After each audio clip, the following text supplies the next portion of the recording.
네, 그 작은 것도 메모하는 습관에 대해서 공부하고 있습니다. 사진을 하나 보게 될 텐데요. 아브라함 링컨의 사진입니다.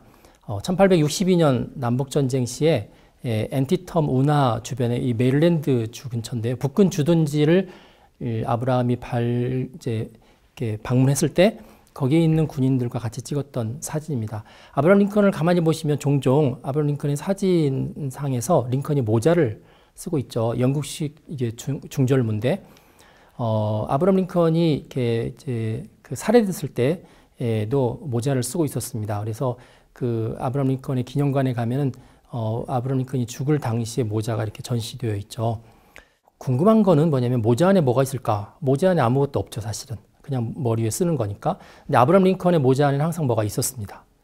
그게 뭐냐면 작은 노트하고 연필을 항상 아브라함 링컨이 모자 속에다가 넣고 다녔습니다. 그 사실을 아는 사람들은 별로 없었을 것 같아요. 그리고 아브라함 링컨은 대통령인데 대통령이 무슨 창의성 뭐 이런 거와 관련이 있을까 그러는데, 아브라함 링컨의 어록을 보면 창의성을 아브라함 링컨이 대단히 강조를 많이 한 걸 알 수가 있습니다. 이런 말이 있어요. The best way to predict the future. 그 미래를 예언하는 가장 최고의 좋은 방법은 is to create it. 그거를 만들어내는 거다. 창작해낸다는 거죠. 미래가 어떻게 될지를 예언하지 말고 그냥 아예 만들어서 창조하는 거가 가장 확실한 예언이다라고 이야기를 하고 있는데, 이 아브라함 링컨은 이 창의성과 연관돼서 본인이 이게 모자 속에다 넣고 다녔던 메모 종이하고 노트에 대해서 이렇게 이야기한 적이 있습니다. 저한테 떠오른 아이디어를 이렇게 저는 가급적 종이에다가 잘 적어서 정리해서 절대 잊어버리지 않도록 했습니다. 그리고 이 적어놓은 메모지를 통해서 최고의 아이디어와 직관력을 가질 수가 있었습니다. 이렇게 이제 아브라함 링컨이 이야기를 했습니다. 그래서 아브라함 링컨은 이제 대통령이기도 했지만 새로운 일들을 하는 데 있어서 항상 창의적인 생각들을 많이 했고, 그 창의적인 생각을 하는 데 있어서 본인의 머리와 기억력만 믿지 않고 노트와 연필을 항상 휴대하고 다녔다라는 이야기가 됩니다. 이 창의적인 생각이 우리의 머릿속에 떠올랐을 때 그거를 이렇게 노트에다가 기록하는, 메모하는 그런 습관은 대단히 중요한 습관이죠. 자, 루이스 캐럴이 만들었던 책이죠. 이상한 나라의 앨리스라는 책에 보면 왕과 왕비의 대화가 나오는데 이런 대화가 나와요. 왕이 이렇게 이제 겁에 질려서 하는 이야기입니다. 그때 내가 얼마나 무서웠는지 정말 앞으로 절대로 잊지 못할 거예요 라고 이야기하니까 왕비가 하는 이야기가 아니에요, 잊을 거예요. 왕께서 지금 이 감정과 이 사실을 노트에다가 기록해 놓지 않는 한 그 사실은 잊혀질 겁니다 라고 이야기를 하고 있습니다. 이 대화에서 보듯이 우리가 아무리 잘 기억한다고 결심을 하고 지금 당장은 아마 이 기억은 1년, 2년, 10년이 지나도 아마 사라지지 않을 거야 라고 생각을 하고 있어도 걔를 기록해 놓지 않으면 결국은 사라진다는 그런 이야기가 되는 거죠. 찰스 헤돈 스펄전, 보통 찰스 스펄전이라고 하는 설교가가 있는데요. 이 찰스 스펄전은 영국 빅토리아 시대의 유명한 설교가입니다. 그 설교로 인해서 수백 명, 수천 명들이 움직였던 그런 설교가인데, 그 설교를 이제 책으로도 많이 써내고 했습니다. 가슴 뛰는 삶이라는 책이 있는데, 그 가슴 뛰는 삶 안에서 찰스 스펄전이 이 하나의 이제 짤막한 작사, 노래 그 글이죠. 노래 글을 거기다가 써놨는데, 한번 이렇게 들어보시죠. 할 일이 생각나거든 지금 하세요라는 제목으로 되어 있는 겁니다. 할 일이 생각나거든 지금 하세요. 오늘 하늘은 맑지만 내일은 구름이 보일는지 모릅니다. 어제는 이미 당신의 것이 아니니 지금 하세요. 친절한 말 한마디가 생각나거든 지금 하세요. 내일은 당신의 것이 안 될지도 모릅니다. 사랑하는 사람이 언제나 곁에 있지는 않습니다. 사랑의 말이 있다면 지금 하세요. 미소를 짓고 싶다면 지금 웃어주세요. 당신의 친구가 떠나기 전에 장미가 피고 가슴이 설렐 때 지금 당신의 미소를 보여주세요. 불러야 할 노래가 있다면 지금 부르세요. 당신의 해가 저물면 노래 부르기엔 너무나 늦습니다. 당신의 노래를 지금 부르세요. 자, 이렇게 되어 있는 가사죠. 근데 이 가사를 보면서 저는 이게 메모의 중요성하고 너무 이렇게 잘 일치가 되는 시라는 생각을 했어요. 그래서 제가 약간 개사를 했는데 같은 톤으로 한번 들어보시죠. 당신의 머리에 아이디어가 떠올랐다면 바로 지금 기록하세요. 당신의 눈앞에 좋은 글귀를 만났다면 바로 지금 기록하세요. 시간이 지나서 그 옛날 아이디어를 기억하려고 하고 좋은 글귀를 다시 떠올리려고 열심히 노력한다고 해도 이미 이들은 당신 곁을 떠나고 사라진 뒤입니다. 만일 당신이 나중에 만나고 싶은 좋은 생각이 있다면 바로 지금 기록하세요. 라고 비슷한 톤으로 바꿨습니다. 자, 이번에는 그 한 컷짜리 만화를 보면서 메모의 중요성을 한번 생각해 보겠습니다. 자, 그림이 하나 나오는데요. 이 그림에 보면 두 명의 중년 남자가 있습니다. 담벼락이 이렇게 기대서 한 사람은 담배를 피우고 한 사람이 이야기를 하고 있죠. 아마 이제 노숙자 행색으로 하고 있을 텐데, 한쪽 친구, 이제 여러분이 볼 때 이제 왼쪽에 있는 사람이 아마 자기의 그 과거에 찬란했던 시절들을 막 이야기를 하는 것 같아요. 그 이야기를 하면서 이제 끝맺는 말이 하나 그 말풍선 안에 들어갑니다. 어떤 말이 들어가면 지금의 모습하고 연결이 될까요? 라는 질문인데 어떻게 생각하세요?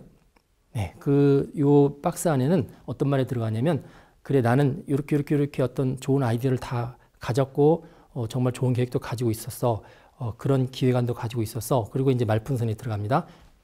그리고 메모하는 걸 잊어버렸어. 그죠? 영어로 따지면 I missed a memo인데, 그 많은 생각들과 좋은 계획들이 그 당시 많았는데, 그걸 내가 메모에 남겼어야 그걸 실행에 옮겨서 내가 부자도 되고 성공도 했을 텐데, 그 좋은 아이디어를 메모하는 걸 놓쳐버렸네. 그래서 결국은 노숙자가 돼버렸다는 그런 이야기죠. 과거에 아주 훌륭한 사업 계획, 어떤 기회, 사람들마다 과거를 돌이켜보면은 아마 그런 좋은 생각들을 가지고 있었을 때가 있었을 것 같아요. 여러분들도 최근에 한 1주, 2주, 한 달, 1년 전에 기가 막힌 생각이 떠올랐던 기억들이 아마 있을지 모릅니다. 근데 그게 지금 여러분들한테 영향을 주지 않는 이유는 여러분들이 그거를 정확히 메모를 해놓지 않았기 때문에 그렇다라고 이야기해도 될 것 같습니다. 창의적인 많은 사람들은 메모와 연관돼서 그 일들을 합니다. 드미트리 멘델레프는 이 원소 주기율표를 만들었던 사람인데, 이 사람은 원소 주기율표를 만들기 위해서 이렇게 낮잠을 자다가 꿈속에서 그 원소들의 규칙성을 발견을 했습니다. 그래서 발견한 것을 바로 메모장으로 이렇게 옮겨서 지금 우리가 쓰고 있는 원소 주기율표의 근간을 이뤘던 거고요. 또 16세기 영국 철학가 가운데서 근대 경험론의 선구자라고 하는 프란시스 베이컨 같은 경우도 이제 그런 이야기를 했어요. 주머니에 연필을 놓고 다니면서 순간의 생각을 기록해야만 한다. 전혀 예상하지 않았던 때 생각이 떠오르고 그거는 대부분 매우 소중한 것일 가능성이 크기 때문에 나중에 되면 다시 떠오르지 않을 가능성도 크다. 따라서 나의 기억력을 믿지 말고 항상 주머니 속에 연필과 메모장을 놓고 다니자. 이게 이제 프란시스 베이컨이 가지고 있었던 메모에 관한 생각입니다. 자, 아리스토텔레스가 그런 이야기 했어요. 천재는 따로 있는 게 아니다. 메모광이 있을 뿐이다. 그러니까 천재는 메모광인 사람을 천재라고 아리스토텔레스는 불렀다는 거죠. 또 철학자인 토마스 홉스도 비슷한 이야기를 했습니다. 나는 손에 메모장을 항상 지니고 다닌다. 그래서 어떤 생각이 나면 바로바로 적는 습관이 있다. 이렇게 이야기를 했습니다. 우리가 잘 아는 레오나르도 다빈치 같은 경우도 정말 최고의 메모광으로 알려져 있고요. 본인의 아이디어 스케치한 노트만 해도 약 17,000쪽 정도가 되고 그중에 한 7,000쪽이 현재 남아 있습니다. 제 경험에도 보면 저도 어떤 고민을 하다가 꿈에 잠을 자는데 꿈속에서 어떤 아이디어가 떠오른 경우가 적지 않고요. 그런 경우에는 몇 번 경험을 하다 보니까 잠자기 전에 머리맡에다가 메모장과 필기구를 놓고 잔 적이 있습니다. 그래서 꿈을 꾸다가 진짜 아이디어가 떠올랐을 때 사람이 긴장하면 꿈에서 바로 깰 수 있더라고요. 꿈에서 깨서 메모장에다가 기록을 하고 다시 잠을 자고 아침에 일어나서 그거를 확인해 보니까 전혀 엉뚱한 게 아니라 현실적으로 연계성 있는 아이디어였던 경우가 상당히 많이 있습니다. 그래서 잠자는 경우에 이런 떠오르는 아이디어를 잠속에서도 잡으려고 하는 친구들은 머리맡에 메모장하고 필기구를 놓고 자는 경우가 상당히 많이 있습니다. 중국 속담에도 낮에 생각한 것이 밤에 꿈속에 보인다. 이런 속담이 있기 때문에 같이 일맥상통한 그런 이야기로 볼 수가 있죠. 잠을 잘 때뿐만이 아니라 회의할 때, 또 이동할 때, 누구를 만날 때 저도 항상 메모장을 가지고 다니고요. 메모장의 형태가 여러 가지 많이 존재하는데 요즘 이제 스마트폰이라는 아주 좋은 도구가 있어서 스마트폰 안에서 여러 가지 메모장 역할을 할 수 있는 앱들이 많이 존재하고 있죠. 그런 걸 이용하는 경우도 있지만 제 경험에 의하면 그런 디지털 기반의 메모장보다는 역시 손으로 쓰고 내가 직접 이렇게 글씨나 그림을 그릴 수 있는 아날로그적 메모장이 훨씬 효과가 있다라는 확신을 가지고 있습니다. 왜냐하면 글씨를 손으로 이렇게 그리거나 쓰면서 시간이 좀 걸리고요. 그러는 사이에 계속적인 생각이 이루어지고 어느 걸 이렇게 쓰면서 기억력이 더 생기기 때문에 그래서 타이핑 치고 이렇게 펜으로 하는 것보다는 하나씩 하나씩 손으로 하는 경우가 훨씬 더 기억력이라든지 창의력에는 도움이 된다라는 게 제 경험입니다. 자, 메모하는 방법과 그 이유는 여러 가지가 있습니다. 지금 앞에서는 예상치 않았던 생각이 떠올랐을 때 그 생각이 사라지지 않도록 하기 위해서 걔를 메모한다 이렇게 이야기를 했죠. 하지만 많은 사람들이 메모를 좋아하는 목적은 이거 외에도 여러 가지가 있는데 잠깐 그 메모하는 그 목적 그리고 메모하는 대상과 방법에 대해서 한 4가지 정도 알아보도록 하겠습니다. 첫 번째 메모하는 거는 뭐 앞으로 할 일, 오늘 할 일, 일주일 뒤에 할 일, 그다음에 한 달 안에 할 일, 이렇게 앞으로 할 일이죠. 영어로는 work to do인데 앞으로 할 일에 관한 메모죠. 이거는 주로 이제 업무 중심일 때 하는 메모가 됩니다. 주로 사용하는 거가 다이어리가 되겠습니다. 그래서 다이어리에다가 일정에 따라서 해야 되는 일들을 써놓고 약속을 기록하고 하는 부분들이고 그 다이어리 사이에 주로 이제 얇은 펜을 끼워서 보통 많이 사용을 합니다. 그리고 이제 요즘 다이어리가 이제 아날로그 형태의 종이로 된 거 말고 스마트폰에도 일정 관리하는 앱들이 많이 나와 있죠. 그런 경우는 이제 주로 이제 자동 알람도 되고 어떤 기념일 같은 것도 자동으로 계산해주고 하기 때문에 굉장히 편리한 부분들이 많이 있습니다. 그래서 이런 스마트폰이나 PC에 있는 소프트웨어나 앱을 이용하는 경우와 그다음에 이런 실제의 종이 다이어리를 이용하는 경우 어느 경우든지 이 메모하는 데 있어서 일정 관련해서는 대단히 큰 그 도움을 많이 받고 있고 실제로 많은 일들을 해야 되는 사람들이 있어서는 이 메모하는 습관은 본인의 성공과도 직관되는 거다라고 항상 이야기를 하고 있습니다. 이 일정에 대해서 앞으로 할 일에 대해서 워크 투두에 대해서 제가 나름대로 가지고 있는 노하우가 하나 더 있는데 제가 많이 쓰는 방법 중에 하나는 사무실에 이렇게 화이트보드를 아무것도 쓰여 있지 않은 화이트보드 하나를 이렇게 걸어 놓습니다. 그리고 거기에 제가 앞으로 뭐 내일 모레 해야 되는 것도 있지만 일주일, 한 달, 한 학기, 1년 동안 해야 되는 일들을 이렇게 포스트잇으로 쓰죠. 심심할 때 앉아가지고 제 미래를 생각하면서 생각나는 것마다 포스트잇에 씁니다.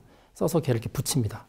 이렇게 붙이다 보면 기존에 붙여 있는 포스트잇하고 내용이 이렇게 비교가 되면서 얘보다 급한 일, 얘보다 뭐 중요한 일, 이런 중요도나 시급성에 따라서 이렇게 자리를 바꿀 수도 있고요. 또 제가 화이트보드에 영역을 나눠 놓습니다. 내 개인적인 일, 그다음에 학교와 관련된 일, 그다음에 인간관계 관련된 일, 무슨 행사, 그다음에 강의나 어떤 의뢰받은 거 이런 것들 구분해 놓죠. 그래서 이 화이트보드에 이 포스트잇으로 이렇게 쭉 써서 붙여놓게 되면 일의 어떤 경중, 시급성 정도를 조절할 수 있고요. 그래서 놓치지 않는 경우가 상당히 많이 있어서 뭐 이렇게 메모하는 방법도 상당히 좋은 방법이다라고 말씀을 드립니다.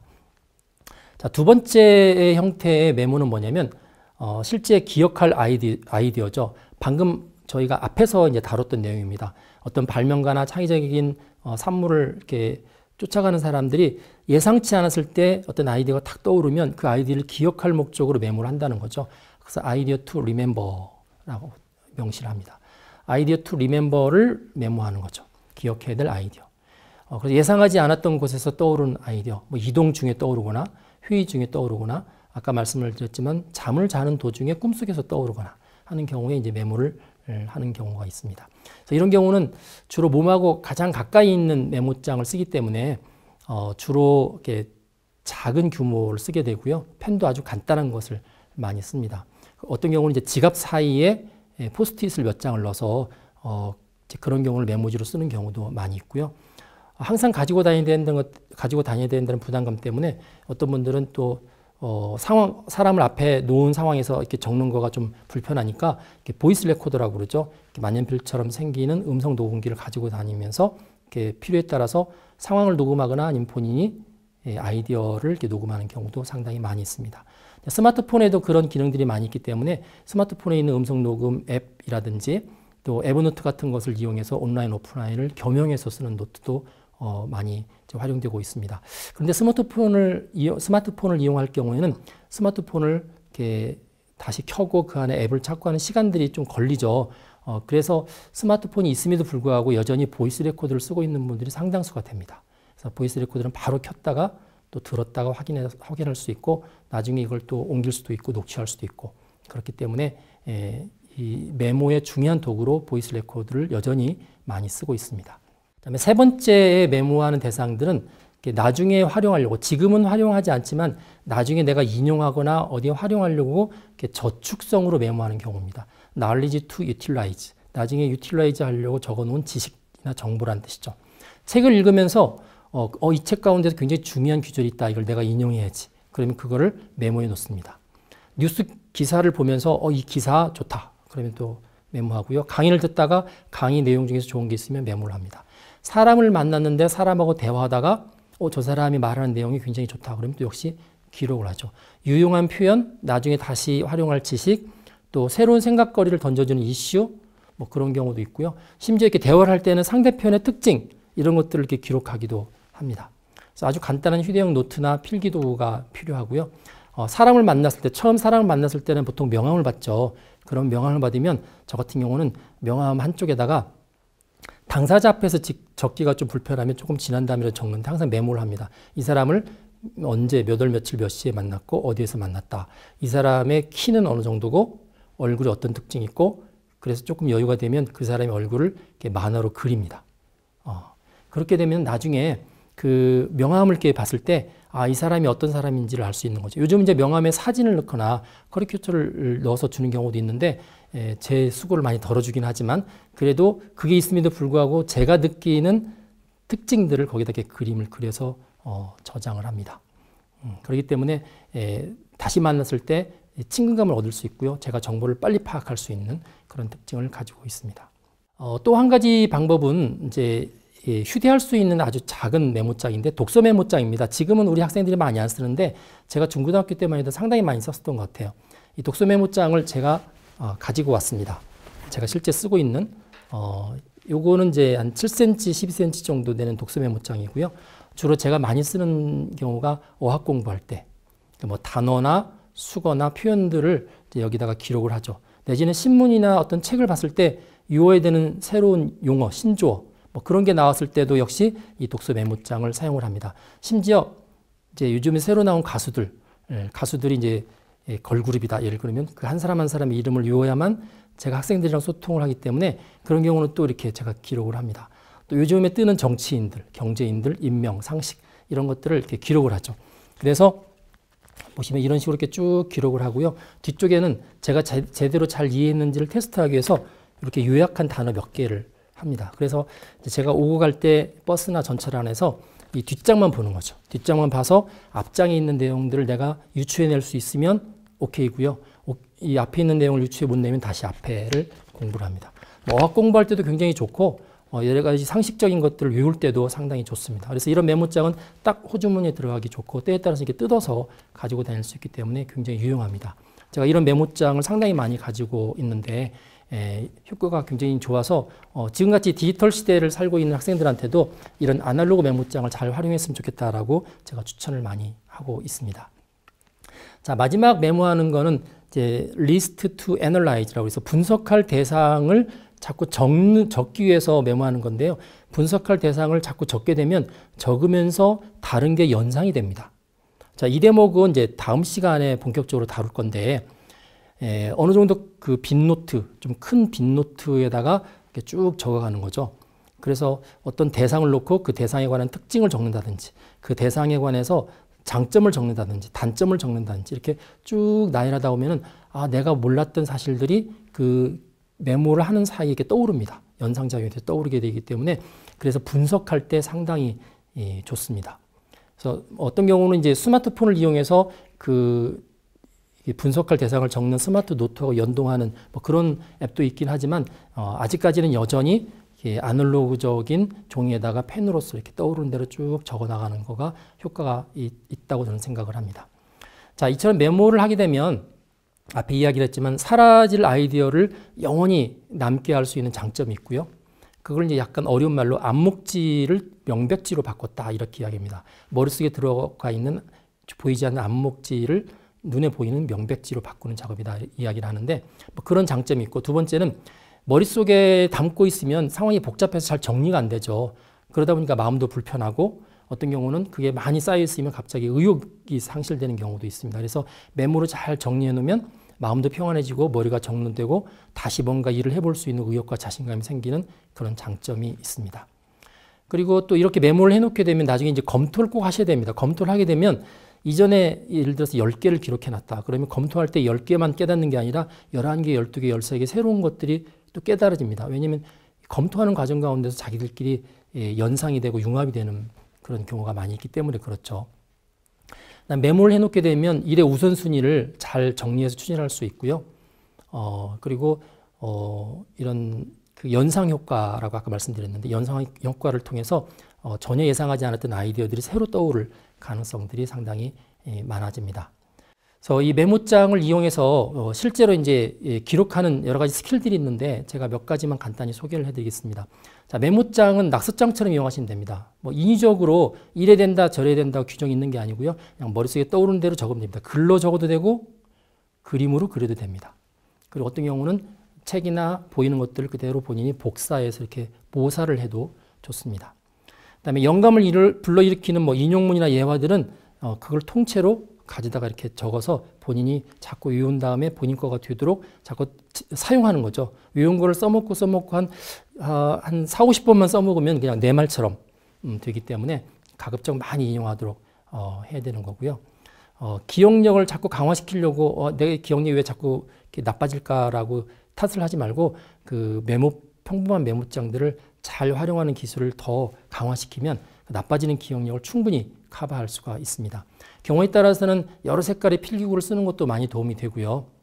그리고 한번 써놓은 거는 사장시키면 아무 의미가 없죠. 나중에 보려고 기록을 하는데 전혀 보지 않는다. 그럼 또 그것도 의미가 없습니다. 그래서 기록해 놓은 것들은 항상 가까이 둬서 얘를 뒤적이고 또 생각해보고 하는 게 필요합니다. 그래서 때에 따라서는 기록해 놓은 메모장을 보는 시간을 따로 정해 놓는 게 상당히 필요하고 메모할 때마다 자꾸 질문하는 게 좋습니다.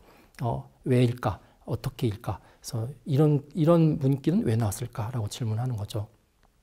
메모장이나 필기구는 본인이 좋아하는 스타일로 하시면 되고요. 뭐 디지털 스타일로 하는 거는 역시 그 사람의 취향입니다. 휴대폰, 스마트폰에 있는 앱을 이용해서 잘 하시는 경우는 또 그쪽으로 하시면 되고 해보다가 안 되면 다시 아날로그로 돌아오시면 되는 거고요. 꼭 정형화된 메모장 말고 포스트잇이라든지 뭐 이런 한두 장짜리에 붙일 수 있는 포스트잇 메모장도 상당히 좋은 형태의 메모라고 볼 수가 있습니다. 자, 기록해 놓은 것은 항상 모아줘야 되고 뭐 데이터베이스라고 그래서 컴퓨터에서만 쓰는 게 아니라 내가 메모한 것들을 한 곳에 모아놓은 것도 역시 데이터베이스이기 때문에 그런 부분들을 잘 지정을 해서 필요하면 가져다 쓸 수 있도록 그렇게 해야 될 것 같습니다. 메모하는 습관은 여러 방면에서 굉장히 유익합니다. 현장에서 사람들이 이렇게 체험하는 정말 잠깐 스쳐 지나가는 아이디어를 잡아내는 데 있어서 필수적인 조건이 메모하는 거입니다. 이외에도 메모는 여러 가지 유익한 점들이 많이 있죠. 대부분의 이제 성공한 사람들, 뭐 CEO, 사회적인 리더들이 항상 글을 쓸 때 나는 메모하는 습관을 가지고 있다고 쓰는 경우가 거의 반 이상이 그렇게 쓰고 있습니다. 창의적인 사람들도 창의적인 아이디어를 꺼낼 때 메모하는 습관을 가지고 있습니다. 이번 기회에 여러분들도 스쳐 지나가는 생각들을 메모에 의해서 여러분 눈앞에 항상 고정된 형태로 잡으실 수 있는 기술을 이번에 갖추시기를 바랍니다.